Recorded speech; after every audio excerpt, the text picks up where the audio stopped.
Andito kami sa Anulid, sa Mangaldan. Naalala ko, taga dito pala si Agoy. Kaya agaran ko na siyang pinuntahan dito sa bahay nila. Nagkwentuhan na rin kami at sinabi niya doon daw siya gumagawa ng mga content niya. Yung tipong sumasayaw siya, tapos magluluto. Medyo sila yung pinag-usapan namin dahil meron kaming event dito ngayon. Libreng gupit ni Pangga dito sa Anulid Elementary School. At pagpasok ko pa lang, sakto, may lugaw na. Kaya kumain na ako ng patago. Habang kumakain ako dito mga kalas, andun yung mga kasama ko at mga UGT. Ang sarap ng lugaw nila, napapasayaw talaga ako, lalo na dito sa background music ko.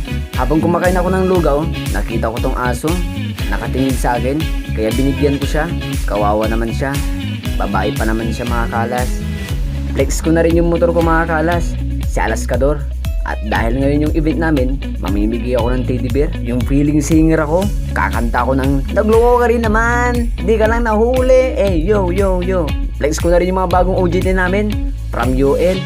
Ang gagaling nila maglagay ng lugaw. Ang sabi ko sa kanila, wag na sila mahiya sa amin dahil tulad din sila ng mga OJT namin dati, napakatahimik. Pero sa sobrang tagal ng samahan at pakikisama, nakita rin namin yung mga ugali nilang ang kukulit din. Shoutout nga pala sa kanila, ang mga PSU Ordanita at Bayambang. Kamusta na kayo? Mag-comment naman kayo. Ito na mga kalas, nag-start na rin ang libreng kupit.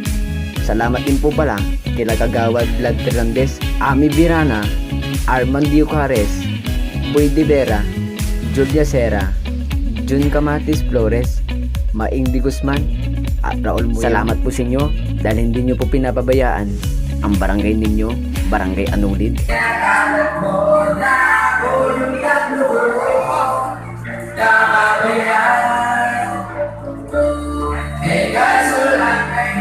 Malalaman tayo to